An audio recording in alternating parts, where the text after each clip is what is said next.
বাংলাদেশে গ্যাস সংকট, শহর বনাম গ্রাম, বৈষম্যের প্রকৃত চিত্র।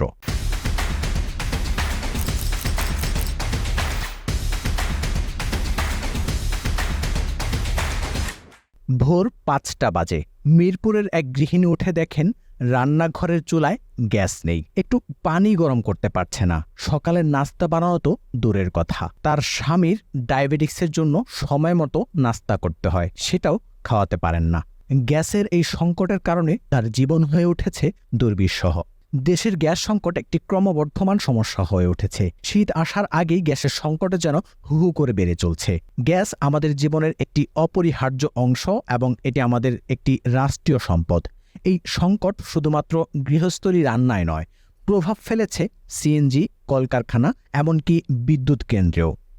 বাংলাদেশের প্রতিটি খাতেই চলছে তীব্র গ্যাস সংকট। প্রতিদিনের গ্যাসের চাহিদা এবং সরবরাহের মধ্যে যে বিশাল ফারাক সৃষ্টি হয়েছে, সেটি আমাদের সমস্যার মূল কারণ।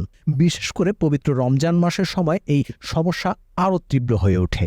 বর্তমানে আমাদের দেশে দৈনিক গ্যাসের চাহিদা প্রায় ৪,২০০ মিলিয়ন ঘনফুট, কিন্তু পেট্রোবাংলা সরবরাহ করতে পারছে মাত্র ২,৪৮১ মিলিয়ন ঘনফুট। এলএনজি থেকেও সরবরাহ হচ্ছে ৪১৮ মিলিয়ন ঘনফুট, যা আগে ছিল ৮০০ মিলিয়ন ঘনফুট। ফলে দেশে বর্তমানে প্রায় অর্ধেক গ্যাসের ঘাটতি রয়েছে।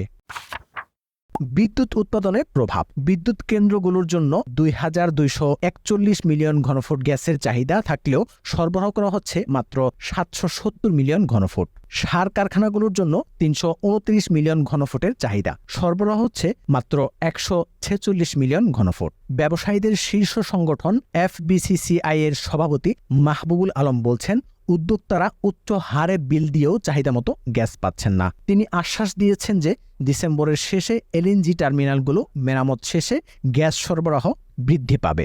বাসাবাড়ি ও শিল্পের উপর প্রভাব। এই সংকট এতটাই তীব্র হয়েছে যে বাসাবাড়িতে রান্নার চুলা জ্বালানো যাচ্ছে না দিনের বেলায়। রাজধানীর বিভিন্ন এলাকা, মুগদা, মিরপুর, মোহাম্মদপুর, যাত্রাবাড়ি, এই এলাকাগুলোতে গ্যাস সংকট সবচেয়ে তীব্র।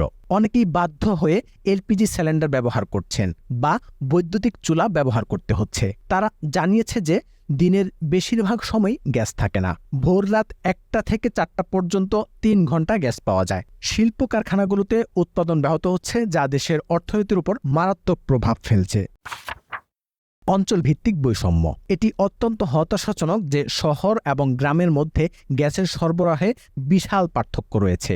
শহরাঞ্চলে যেমন স্বচ্ছভাবে গ্যাস সরবরাহ করা হচ্ছে, গ্রামের এলাকাগুলোতে গ্যাসের অভাব নিত্যনৈমিত্তিক সমস্যা হয়ে দাঁড়িয়েছে। শহরের অভিজাত এলাকা এবং বড় বড় আবাসিক প্রকল্পগুলোতে গ্যাসের কোনো সমস্যা হয় না, অথচ গ্রামের মানুষ দীর্ঘদিন ধরে গ্যাসের অভাবে ভুগছে। দেশের বিভিন্ন অঞ্চলে গ্যাসের সরবরাহে বৈষম্যের পেছনে কয়েকটি কারণ রয়েছে। প্রথমত, সরকারের গ্যাস বিতরণ নীতি। অনেক ক্ষেত্রেই সরকার শহরাঞ্চলের উন্নয়নকে প্রাধান্য দেয়, যার ফলে গ্রামের মানুষের জন্য গ্যাস সরবরাহ পরিকল্পনায় অনীহা দেখা দেয়। দ্বিতীয়ত, অবকাঠামোগত সমস্যা। গ্রামের এলাকায় গ্যাসের পাইপলাইন এবং সরবরাহের জন্য প্রয়োজনীয় অবকাঠামো ঠিকভাবে গড়ে তোলা হয়নি। এই বৈষম্য কাটাতে সরকার এবং সংশ্লিষ্ট কর্তৃপক্ষকে আরও সক্রিয়ভাবে কাজ করতে হবে। গ্রামীণ এলাকায় গ্যাস সরবরাহের অবকাঠামো উন্নয়ন এবং গ্যাস বিতরণের ন্যায্য নীতি প্রণয়ন করা উচিত। এছাড়া জনগণকে সচেতন করে তোলার জন্য প্রযুক্তির মাধ্যমে প্রচারণা চালানো যেতে পারে। গ্যাস সংকটের কারণ। সংশ্লিষ্ট প্রতিষ্ঠানগুলোর শীর্ষ পর্যায়ের কর্মকর্তা এবং বিশেষজ্ঞদের মতে গ্যাসের এই সংকটের পেছনে মূলত কয়েকটি কারণ রয়েছে। প্রথমত, দেশীয় উৎপাদন কমে গেছে। এছাড়া শীতকালে পাইপলাইনে তরল পদার্থ জমে যাওয়ায় গ্যাসের প্রবাহের চাপ কমে গেছে। আরও একটি বড় কারণ হলো আমদানিকৃত গ্যাসের টার্মিনালগুলো সংস্কার কাজের জন্য পুরোপুরি সরবরাহ করতে পারছে না। উপরন্তু ডলারের সংকটও একটি গুরুত্বপূর্ণ ভূমিকা পালন করছে। দেশীয় গ্যাস উৎপাদন বৃদ্ধির কোনো কার্যকর পদক্ষেপ না থাকায় এই সংকট আরও তীব্র হয়েছে। তিতাস গ্যাস কর্মকর্তারা বলছেন, জাতীয় গ্রিডের সার্বিক ঘাটতির কারণে গ্যাস সংকট হচ্ছে। প্রতিদিন ১,৪০০ থেকে ১,৫০০ MMCFD ঘাটতি রয়েছে। ভূতত্ত্ববিদ অধ্যাপক বদরুল ইমাম বলেছেন, দেশের গ্যাস সংকট নতুন নয়, তবে উৎপাদন বাড়ানোর কোনো কার্যকর উদ্যোগ নেই। কৈলাসটিলা ও রশিদপুর কূপে প্রচুর রিজার্ভ গ্যাস থাকা সত্ত্বেও উৎপাদনের হার খুবই কম। গ্যাসের এই সংকটের কারণে নতুন বাসাগুলোতে আর সংযোগ দেওয়া হচ্ছে না। তাহলে এখন প্রশ্ন হচ্ছে এই সংকটের সুরাহা হবে কবে? আর আমাদের ভবিষ্যৎ প্রজন্ম কি তাহলে গ্যাসবিহীন থাকবে? গ্যাস সংকটের সমাধান ও ভবিষ্যৎ পরিকল্পনা।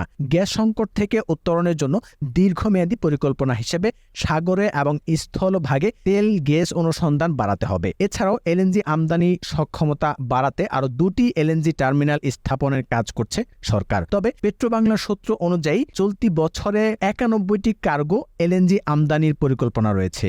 যথেষ্ট পরিমাণ অনুসন্ধান এবং কূপ খননের কাজ না করলে এই সংকট কাটানো সম্ভব নয়। আমরা আশা করছি এলএনজি টার্মিনালগুলো মেরামত শেষ হলে গ্যাস সংকট কিছুটা কমবে, কিন্তু শুধু আমদানি নির্ভর হয়ে এই সংকট কাটানো সম্ভব নয়। দেশের অভ্যন্তরীণ গ্যাস উৎপাদন বাড়ানো প্রয়োজন।